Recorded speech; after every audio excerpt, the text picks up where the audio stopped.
Welcome friends. বকেয়া ডিএর টাকা জিপিএফে credit হয়েছে কিনা কিভাবে চেক করবেন? রাজ্য সরকারি কর্মচারীদের জন্য পদ্ধতিটা বলে দেব কিভাবে চেক করবেন। সুপ্রিম কোর্টের নির্দেশে রাজ্য সরকার বকেয়া ডিএ 2016 থেকে 2019 পর্যন্ত জিপিএফ অ্যাকাউন্টে জমা করেছে। তো এই টাকা কিভাবে চেক করবেন? এজি বেঙ্গল, এজিডব্লিউবি এই পোর্টালে এই ব্যালেন্সটা এখনও আপডেট হয়নি।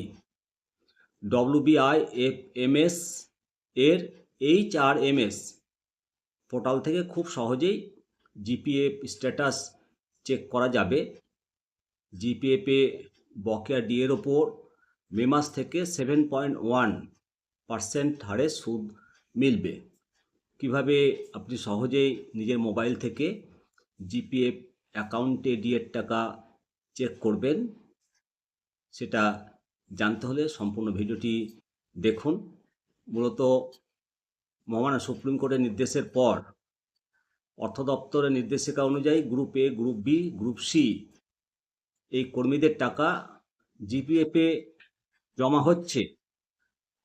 গ্রুপ ডি কর্মীরা সরাসরি ব্যাংক অ্যাকাউন্টে পাচ্ছেন, কিন্তু অনেকেই বুঝতে পারছেন না যে জিপিএফের টাকাটা ঠিকমতো ক্রেডিট হচ্ছে কি না। তো এটা জানতে গেলে কিছু গুরুত্বপূর্ণ তথ্য আগে আপনারা জেনে নিন। যে বিজ্ঞপ্তি 996FP2 এবং 1029FEGOV ফিনান্সিয়াল ইয়ার 2026 থেকে 2027, জানুয়ারি 2016 থেকে ডিসেম্বর 2019 পর্যন্ত বকেয়া ডিএ।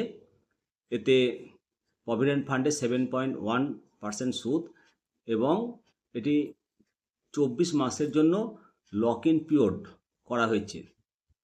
সুপ্রিম কোর্টের নির্দেশ মেনে প্রথম কিস্তির টাকা দেওয়া শুরু করেছে গ্যারান্টি এড প্রতিষ্ঠানের কর্মচারীরা বাদে রাজ্যের অধিকাংশ সরকারি কর্মী এই টাকা পেয়ে গেছেন। তবে গ্রুপ ডি এবং group A B C, group D তো ক্যাশ পেয়ে গেছে, গ্রুপ এ বি সি কর্মীরা জিপিএফের অ্যাকাউন্টের ব্যালেন্স নিয়ে চিন্তায় রয়েছেন। কারণ অফিসিয়াল অ্যাকাউন্ট যেটা এজি বেঙ্গল এর তরফ থেকে কোনো জিপিএফ স্টেটমেন্ট আপডেট করেনি। তাছাড়া এই টাকাটা 2026-2027 ফিনান্সিয়াল ইয়ারে জমা পড়েছে। সেই জন্য পুরাতন স্টেটমেন্টে এই হিসেব প্রতিফলিত হবে না।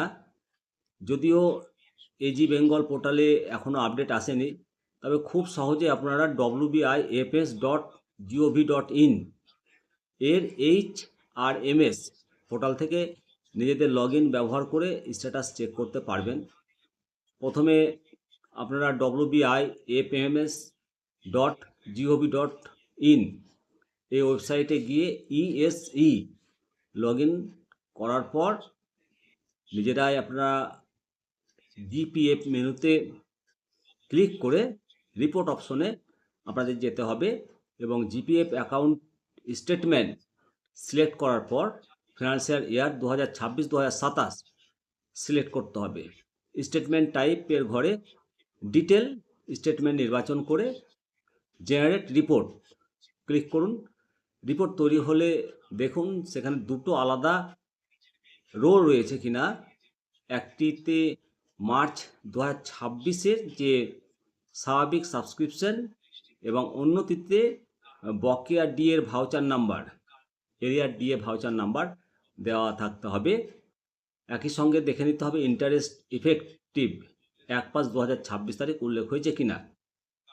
অনেকেই এজি বেঙ্গল এর জিপিএফ অ্যাকাউন্টে এরিয়ার দেখার চেষ্টা করছেন, কিন্তু সেটা এখন দেখতে পাবেন না। মনে রাখতে হবে এইচআরএমএস পোর্টাল থেকে ডাউনলোড করা জিপিএফ স্টেটমেন্টের সঙ্গে এজি বেঙ্গলের যে মূল ব্যালেন্স এই মুহূর্তে হুবহু মিলবে না। এর কিছু কারণ রয়েছে। কারণ এইচআরএমএস এর ডেটাবেসে বর্তমানে এজি বেঙ্গলের সিস্টেমের সাথে রিয়েল টাইমের সিঙ্ক করা নেই। এই বিকল্প চেকিং পদ্ধতিটি সরকারি কর্মচারীদের জন্য অত্যন্ত স্বস্তিদায়ক। এর ফলে এজি বেঙ্গলের স্টেটমেন্ট আপডেট না হওয়ার জন্য যে দীর্ঘক্ষণ বা দীর্ঘদিন অপেক্ষা করতে হবে, সে অপেক্ষা করার প্রয়োজন নেই। আপনারা নিজেদের মোবাইল বা কম্পিউটার থেকে নিশ্চিত হতে পারবেন যে আপনাদের যে মহার্ঘ ভাতার টাকা সেটা সুরক্ষিতভাবে জিপিএফ অ্যাকাউন্টে জমা হয়েছে এবং তার উপর মে মাস থেকে সুদ আপনারা পাবেন। এটি দপ্তরের স্বচ্ছতা বজায় রাখার পাশাপাশি কর্মীদের মানসিক দুশ্চিন্তা করতে একটা বড় ভূমিকা গ্রহণ করছে। অবশ্যই আপনারা কমেন্ট সেকশনে আপনাদের মতামত জানাবেন। ভালো থাকবেন। জয় হিন্দ, বন্দে মাতরম, ভারত মাতা কি জয়।